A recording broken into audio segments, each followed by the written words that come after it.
Welcome to Living Fully. Each episode is a chance to talk about mental health in a way that's simple, honest, and helpful. We'll share stories, tips, and tools to help you feel supported and feel your best. I'm your host, Catherine Hertig. Today, we're continuing our conversation with counselors H.A. Manning and Nicole Ward about how to help kids handle big feelings. If you missed our last episode, you might want to check it out first. In this episode, AJ and Nicole break down what counseling for children looks like, how parents are involved in that process, and how to know when your child might need some extra support. After the episode, head to our website, linked in the show notes. We've put together a bunch of free resources to help your kids. We've got a breathing exercise handout, tips to help your child manage their emotions, and more.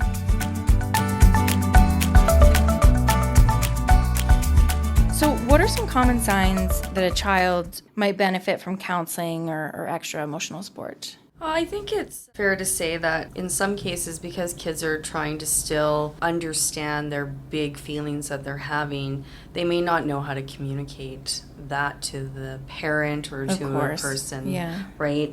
And in those situations, they may choose to suppress those emotions, right? Suppress those feelings or what's even bothering them so much. In that situation, sometimes counseling can be helpful in a way that provides like a different, safe environment, something that's not part of the family, something that's not part of their everyday. And, I'm going to try to avoid going into talking about what counseling, the sessions would look like right now, because I know we're going to cover that later, but really we're just, working on building that rapport so that the child can feel comfortable sharing that information. So in terms of signs, that's probably one of the biggest ones, when they're suppressing their feelings and not wanting to share that. Yeah.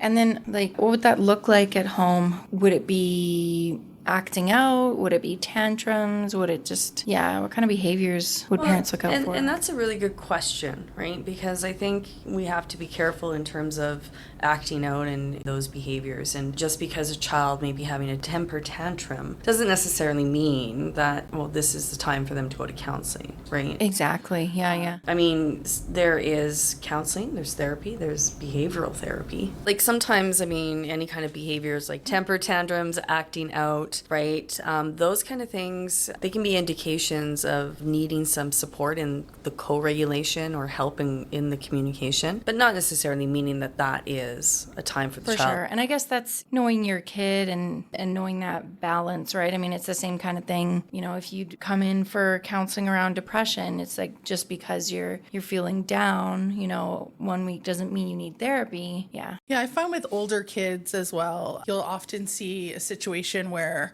maybe they're losing interest in things they used to be interested in, or big changes in friend groups and things like that. So that's something to keep an eye on. I always think of resources of other people to check in with. So like teachers or childcare providers are also good resources to kind of have those conversations with and see what those people are noticing. Yeah. What might a parent notice? Like, what's the difference between just a typical kid phase or, if they need something more? Are we looking at, a time frame? Like, this is happening for a longer period of time? Is it intensity? It could be a variety of things. I think it's important, like, with what the parent is doing in terms of providing the support to the child or to that teen.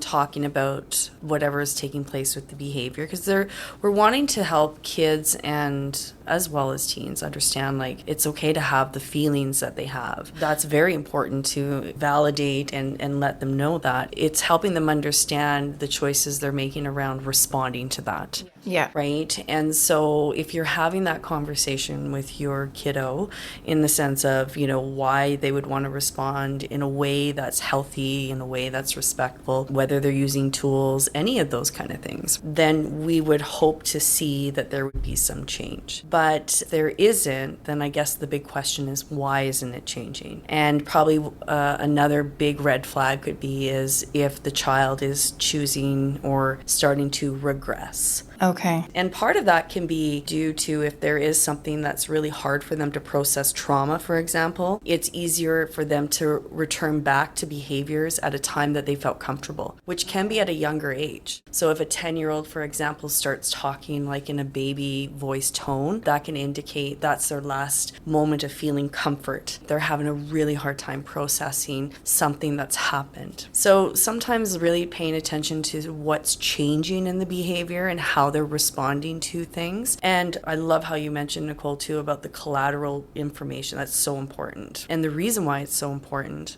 is because you want to know a child is not just responding to their environment. So if you know if a child is having challenges on being able to manage their emotions and regulate at home, but they seem to have no issues with that at school, then the question is maybe is there something going on at home, or there are factors that are taking place at home that might be triggering to the child. However, if you do have a child that's struggling to regulate emotionally at home, in the community, and at school, well, then there might be a little bit more of a concern and worry, and that would definitely be something I would consider having further conversation. Right. So a lot of it is about paying attention and really attuning to your child, hey? I mean, I would also say there's no harm done in having a conversation with us, too. Sometimes we might be able to give you some tips and tricks, and we don't end up having the kid in here, and that's okay, too. So conversations with a counselor. Yeah, with a counselor here at Calgary Counselling Centre. We also have some groups where once you've seen a counselor for a little bit, we can recommend a group that might be a good fit for your family when it comes to kids' behaviors or things kids are struggling with. And that's also really important for building a little bit of a community, and that always happens in our group. Exactly. Yeah. So for parents who might be new to the whole idea of counseling, what can they expect from the process? What can counseling for kids look like? Well, I mean, if we look at let's just even look at age, there can be therapy that can be effective as early as 3 years old. There's different techniques that are used. It really depends where a child may be at on their developmental stage as well, right? The parent could be part of the process in that sense. It could be at the start, it could be at the end, it could be throughout. So yeah, a lot of these things can be incorporated to include the parent involved in it and utilizing strategies together, or like the way Nicole was mentioning, if you're meeting with the parent, learning strategies so that you can take them home and explore and implement them. And I guess I realized I asked a very broad question because, it's not like counseling for kids, quote unquote, is going to be the same for every child that walks through the door. Like everything they're going through is very different. So I know it's hard to answer that specifically. But yeah, what are some ways that it might be different for kids than adults? Yeah, so at Calgary Counselling Centre, we take a family systematic approach. So in some way, parents will have involvement. Practically, you put in an intake, and then we want to talk to the guardians. We want consent. We want to know that all the people that are decision makers in that kid's life are in the know and a part of therapy to whatever level is appropriate. And then we will have you in and we'll have some preliminary conversations about what it might look like. They might occur on the phone, or they might occur when you get in here. We have an awesome play therapy room, so kids really like the play therapy room, and it's a good medium to engage kids and have something between the counselor and the person as they get to know the kid and engage them. Parents kind of hang out in the waiting room. We have a really lovely waiting room with some media on the go there. We usually, especially with younger kids, will make sure the parent and the kid know where the other is. I think that's really important. If the child decides during a session, we're doing some work, and then they want to go see mom or dad, no problem. And pretty nice building, so take the little one out and check in with mom or dad, and then get back to work if we still have some to do. So, and play therapy, when I've had counseling in the past, it's been a lot of talking, back and forth. So how do you guys engage kids in the therapy process? Because we've talked a lot about how they might not have the capacity or the words to express how they're feeling. So how does that work? Yeah, so that's exactly it. When you can incorporate toys and games during the session, that can encourage a child to really talk about their feelings. So for example, right, if there is a puppet, if you have a puppet in the room and the child is trying to communicate but wants to tell a story, for example, but is having a hard time doing it from their perspective, they may use it through the character to talk about it, right? Sometimes it can be just even playing with Play-Doh and asking like miracle questions around, if you had the perfect day tomorrow, what would that look like? And, making something out of Play-Doh of what that home would look like, right? These are the ways that can open up the door for conversation. And then as well, it can open up a little bit more of a space that feels comfortable, that feels trusting in a sense. It allows rapport building. Even playing a game of fish with kids can help them feel moments of success because they're winning. And then it gives us therapists an opportunity to build on that. Hey, you're looking like you're feeling really happy right now. Tell me about that. What is your body even telling you about how happy you're feeling, right? How do you know you're happy? So it's in some ways using toys and games and stuff like that just kind of becomes the building block to asking other questions and exploring more with the child and helping them make connection to what they're feeling, what their body's saying, and separating even some of that with what you're feeling versus what are you thinking. And then sometimes there can be non-directive ways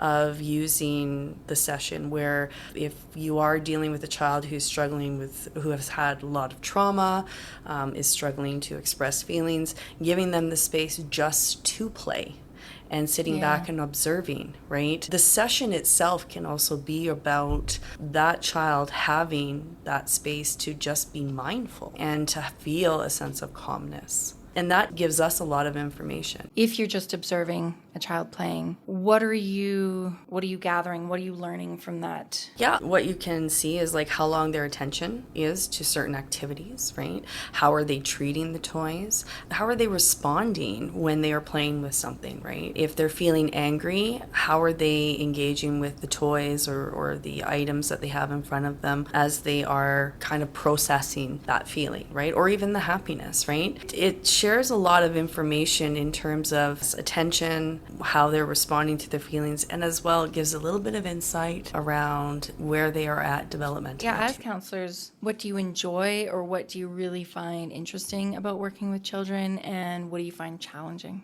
I think with kids, I don't know, like as an adult, there's things that you can relate to when you're working with another adult, right? Like work stuff, in a relationship. Like, it's been a long time since I've been a kid. So engaging in that, I have my own kids. I have some tricks up my sleeve, but it really does need to be individualized and based on the needs of that kid. So trying to really figure that out feels rewarding to me. When you see the light come on in a kid's eyes, like, oh, I got them now. Like they're in. It looks different in terms of getting to that place. Sometimes in kids therapy, it's like 3 or 4 sessions before we really get into therapy stuff. And it's really just oriented around relationship building. And for some kids, it might be even older than that. Another thing, I loved all of the things you said about the ways to engage kids. I think one really important piece that we sometimes maybe don't think so much about when it comes to kids is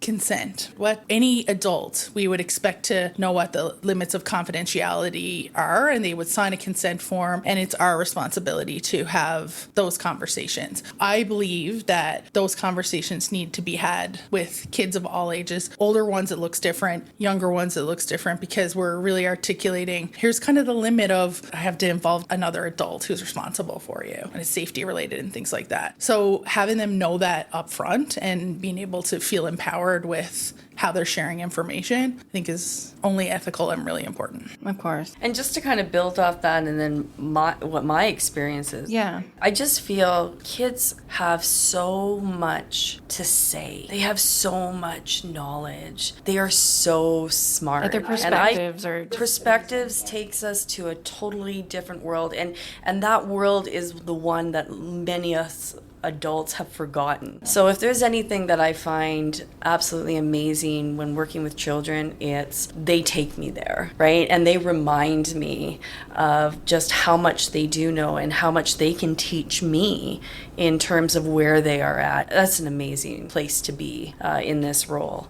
And because they have so much to say, as Nicole's talking about, like, yes, it's so important that we are talking them about that consent piece and helping them understand what that would look like, right, when they're sharing that information. It's so important to build that relationship with the kiddos, and on top of that, letting them know where we stand with that, how we're supporting them, how the choices we have to make when we have to share some information because we may have some big worries. Those things need to be definitely upfront and be aware of that for sure. They talk about their early therapy experiences and they remember so much about that. If they've had therapy as kids and now they're coming back as adults, they remember that. So I take that and use it as the biggest privilege to be able to be part of those early experiences. And they're really, young kids and older kids are really developing some real life skills in terms of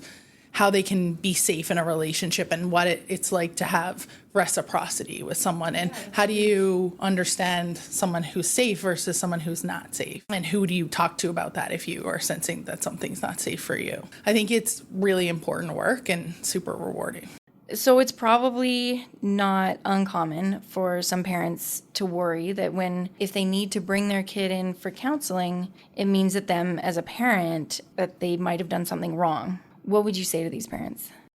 Well, I think in many ways we have to consider like the feelings of when we make a mistake, right? Like, we don't like it. It's not a comfortable feeling. And when we do make a mistake, what it says is we're flawed, right? That's the message we give ourselves in that moment. But really what it is that if we are making some mistakes or something like that, it is our opportunity to grow. We are learning and we are growing. What might be contributing to that can be many different factors. So it can't always just necessarily be about the parent or what they are doing. So there's that element, and there's the element of looking at it as, if there is something that could be done differently to better support the child, then that's part of the growth, right? That's part of the learning. For sure, yeah. And it's okay to not know. And here is an opportunity to learn and grow and get to know how to do this, right? We also have to think about our approaches always require tweaking. Something might work sometimes. We might have to try something different another time. I think that's a really important point to make, because I think there can be this idea that, you come into counseling, you as the counselor, you hear us, have this conversation, tell you what's going on, and you know exactly how to fix it. But humans, like our brains and our feelings, they're very complex, and it's not just a one-size-fits-all approach. And sometimes you got to try things and they wouldn't work. And it's really important for people to know that. And also, too, parenting isn't about always discipline. And I say that very cautiously too, because behavior itself, just because a child may react or respond in a way that's considered like a temper tantrum in a grocery store or something like that, right? That may not necessarily mean a consequence needs to be implemented. That may be an opportunity to help the child learn how to better respond when they're feeling a certain way. And so there are times where, yes, discipline in terms of consequences and stuff like that to better support the child in understanding what was not okay and what is okay. And then there are times that we need to take the approach of tuning in to how the child is feeling and helping them learn how to express those emotions in healthy ways, right? So it can be a tough thing, and like you said as well, it's not like it's not a cookie cutter approach. It's not one fits all, right? We have to kind of work with that. The world has never been more complex than it is right now. It's interesting because we didn't know what we know now about attachment and the importance of connection between a parent and a kid and the more positive forms of discipline. And so parents were parented, parents of little kids right now were parented much differently from what they were taught as a kid. And so there is a lot of pressure, expectations, exposure to media and things that impact what our view of how we should be doing it or the right way. So I think when people come here, it's really for parents or caregivers, it's really important to validate how hard it is for parents, and to recognize that, there's no one right way. The most important thing is that we tune into kids, and if we do mess up, we know that kids don't need perfect parenting. In fact, it's actually not ideal. We want kids to see us as human beings and accept that we maybe have made a mistake and be able to acknowledge that to the kid and do a repair.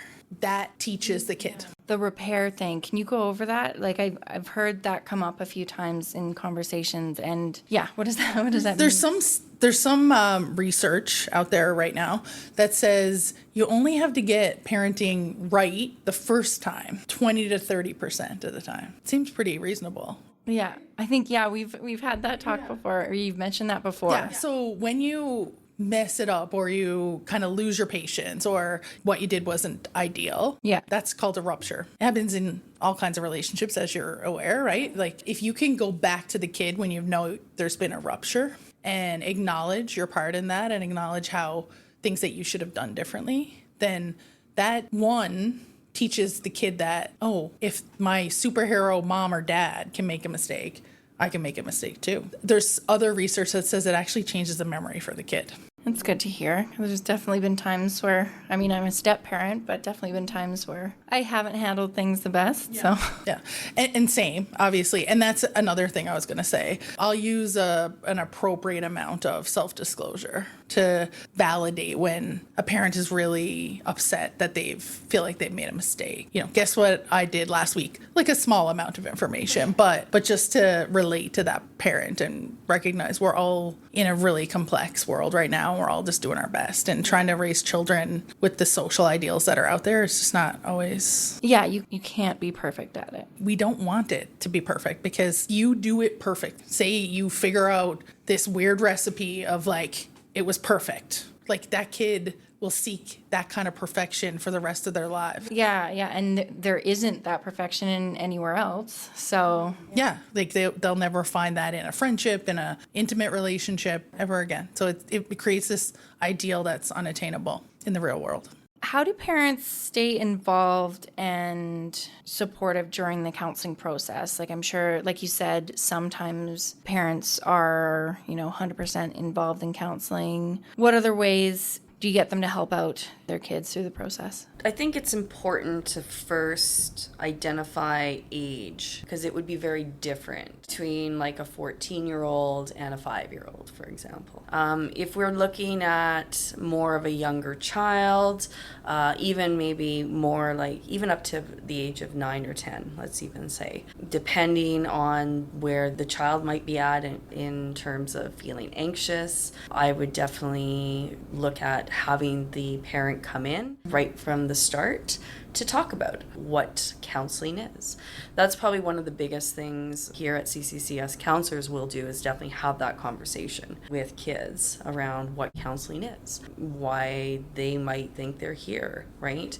And having a parent in the room to be part of that can sometimes be very helpful in setting the therapy goals, and the parent hearing from the child's perspective of what they would like to work on, right? That also helps the parent know what they can do and what steps they can take to support the child as well in reaching that therapy goal. Yeah, because a lot, obviously a lot of life happens between counseling sessions, and for younger kids, I bet a lot of that progress through counseling is going to be dependent on parent involvement. Yeah, and one of the things here at CCC too, at Calgary Counseling Centre, is we use the FIT model as well. That is really powerful in terms of using the questionnaires to help and understand where the child might be at. And sorry, for those who don't know, what is the FIT model? It's feedback-informed treatment. Okay. We have a kid in counseling, whatever age they are, under 18, say, like a child. We'll send a questionnaire about the child's well-being, just like we would if an adult was engaged in counseling. We have them for adults too, but it's the parent's perspective on how the child's doing in different realms of their well-being. Okay. Relationships, their own emotional regulation, things like that. So then they get sent a questionnaire every time. And we look at what creates a graph because it plots sort of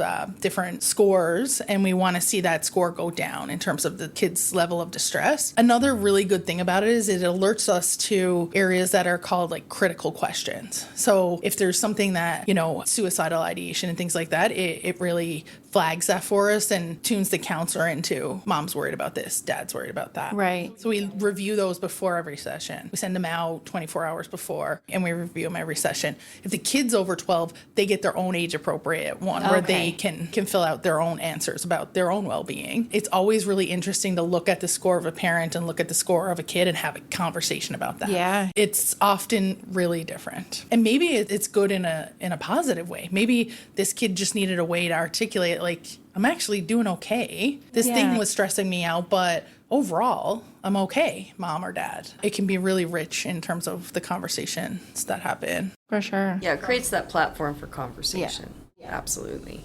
Which is very helpful. And to be able to monitor the progress of the counseling sessions. Okay. Right? Yeah, like seeing that distress level go down. And then there's the opportunity to review the feedback after every session as well, helping us therapists understand how they felt about the session, if they felt they were being listened to and heard and respected, which are very important pieces, not just for adults, but for children too. Yeah. And getting their input on that. It's important. Are there things that families and parents can do at home to kind of complement what their child is learning? And We'll often send homework home. I try not to call it homework, but I'm really bad for just calling it homework.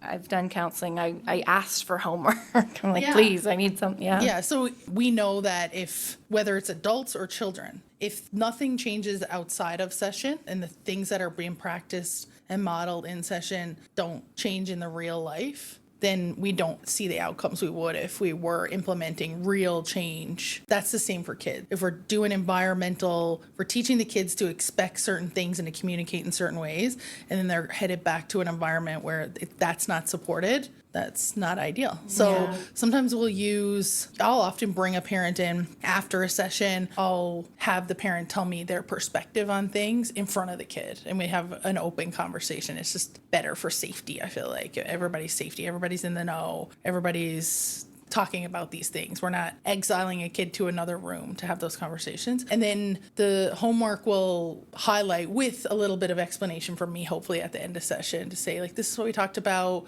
Can you put this on the bedroom wall, bathroom wall, kitchen wall, and just practice these things? And just notice this, just notice that, things like that. So. And I love how you brought that up, Nicole, because that's the connection, right? Like having the parent be involved in that intervention piece, right? In terms of like if the child is working on being able to identify where they may be at, I'm going to use, for example, a thermometer. We're helping to give a child the visual of what they're feeling in their body and when they reach a point of feeling angry. That may be so helpful for the parent to be aware of that, aware that, okay, this thermometer, encouraging the child to look at the thermometer and identify where they may be at on that thermometer, and helping prompt them to utilize some healthy strategy to cope, opposed to screaming or throwing things, let's just say, for example. Instead, maybe engaging in the rainbow breathing that we talked about, right? Or doing something along the lines of that's going to help regulate the temperature and what's going on. Having a common language, I think we often talk about between parent and child about when we're talking about feelings. And then I think from earlier, we were talking about modeling, right? Yeah. I look at these opportunities for the parent to be diving right in and doing it with the child. Even the rainbow breathing. It shows that if the parent can be doing, the rainbow breathing, the child's doing the rainbow breathing, that's amazing modeling that's taking place. Because if you model it, you normalize it, right? If there's one takeaway I hope parents can get from this conversation, what would it be? Validate how your child is feeling. It is so important it's not about whether what they're feeling is right or wrong. It's about this is where they are at. This is how they are feeling. They might not know what that is. They may need your help in being able to understand it. And I think, you know, I even reflect back to my upbringing, how many times I had certain feelings and it was like, you know, being told, no, you don't need to feel that. Well, no, this is how I feel about this. And I think that that's probably one of the biggest things as we're merging into this generation is validating that. So important. It's okay to be angry, right? It's okay to feel sad about this, and letting them know they're not alone. They're feeling like they have to figure out this feeling and emotion that they're going through on their own, letting them know that as a parent, you're there to help them get through it if they need it. That's great. I think it's an amazing message, and I think it's something really easy to implement. If that's a big takeaway, that I think every parent can do that. They can see when their kid is frustrated and say, I get that you're frustrated, and this sucks. What about you, Nicole? Yeah, I think it's a big question. Again, I'll echo, it's never been harder to be a parent, I don't think. So be kind to yourself. Tune in. Maybe there's a little part of you in there that's 7 or 8 or 5 or 6 that needs some support too. The other piece is you'll never be judged here. Supervisor of mine once said, that person, we were consulting a client, that person just handed you, they're carrying this big load and they just handed you a handle of the basket. And that's what we will do to help. And so come have a chat with us and we'll do that. Thank you so much, AJ, Nicole. This was excellent.